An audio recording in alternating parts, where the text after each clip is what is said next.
we got to see the offensive line yesterday. You talked about it at the top of the segment. You got to see the complete offensive line comprised of all of those first-round picks and Eric McCoy, the second-round pick, who basically was the first-round pick, but he's the best one out there.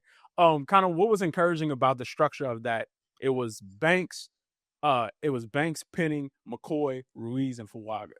Well, I mean, that's the no-brainer lineup, right? So they said all the right things. We want to get the best 5 out there. Oh, we're going to try everything. And, but we're like, well, didn't Banks start every game at left tackle in college? And didn't Fuaga start every game at right tackle in college? So why don't you just do that? And that's what they did. And it's a common sense approach. And look, keep your options open. That's great. If there is ever any reason why you want to move Banks to left guard, or you want to move Tolly back to left tackle, or there's an injury, or somebody's not performing like he should. That's great that they have the ability to do other things. But this should be the starting point. And it is. And there's tons of runway. I mean, we saw it with Fuaga and Penning last year. They decided first day of OTAs, Fuaga's a left tackle, Penning's a right tackle, and we're going to practice that way the entire summer. We're going to get them up to speed. And I think that worked out well for both of them. I mean, they weren't perfect. But they gave them every chance to succeed at those spots. So yeah, don't mix and match all summer long. Like, try to make this work, because this is the best case scenario. And so I think this is what it should look like in week 1 too. I think. And look, you took Banks 9th, you took Fuaga 14th. I mean, Banks is supposed to be the dark blue chipper, and and Fuaga is supposed to be the medium blue chipper, and. So make Banks your left tackle. We know Fuaga can play right tackle. Like, Kellen Moore said, everybody makes a big deal out of left versus right. The best pass rushers line up against both of them. You got to have good ones at both. That's great. Find your Armstead and your Ramczyk. Like, that's great. But this makes sense for where those two guys should be.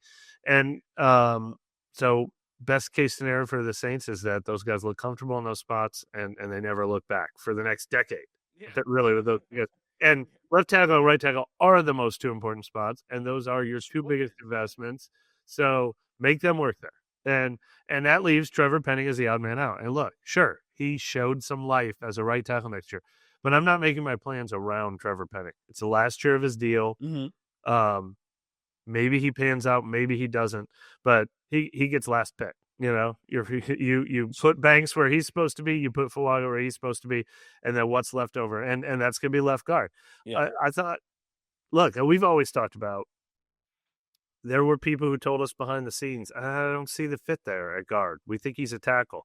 Part of that, I think, was their desire that Penning had these traits, this incredible athleticism, this incredible size, and I think part of their thinking was, it's our job to make that work. Like, this guy is a rare talent. Well, now they've got 2 better rare talents at tackle, so you don't have to force Penning to work at tackle. You just find whatever use you can out of him. And I think he could be okay at guard. Nick's made the point, you have to react faster at guard. He hasn't been great at reacting fast, but the counterpoint is he hasn't been great out in space. Now there's less space. Maybe he can just use his physicality, certainly his run blocking ability. Right. And they're going to give him a lot of runway too. I think I'm not going to bet on him winning that job. Dylan Radins is an accomplished left guard. Will Clapp has played a lot in this league. Landon Young is still here. Nick Saldivari is still here.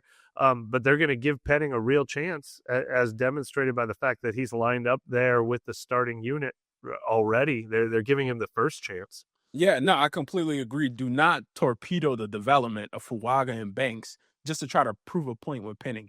Yeah. He's, you shuffle him around and you have him as the man that gets shuffled around. But the real question is, when does the shuffling stop? When is the cap? When is the 4th quarter bell of, hey, this is over with? This is what the line is going to be until injury or further notice.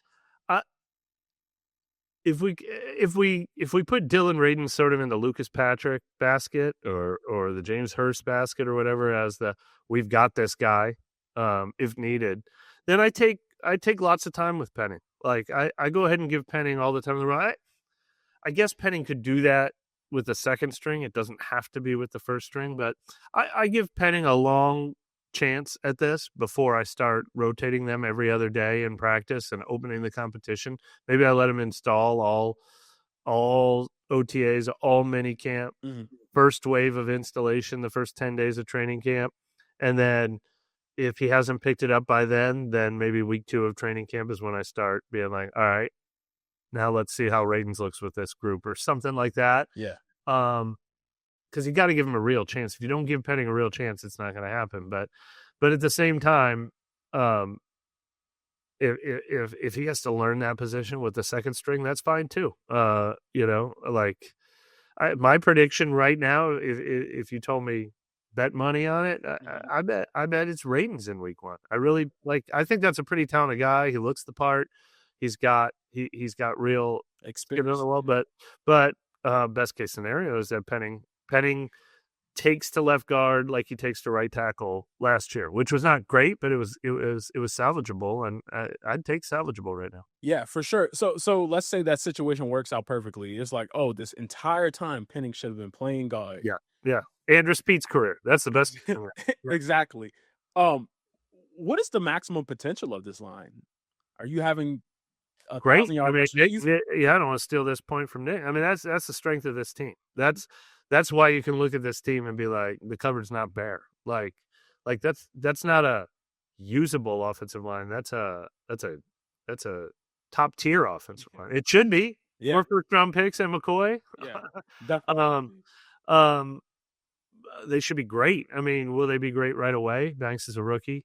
Fuaga's in his second year, but yeah, I mean, protect these young quarterbacks, establish a run game, be great at the run, be stubborn with the run. Yeah. Offensive line should be what gives this team a chance to compete. Yeah, for sure.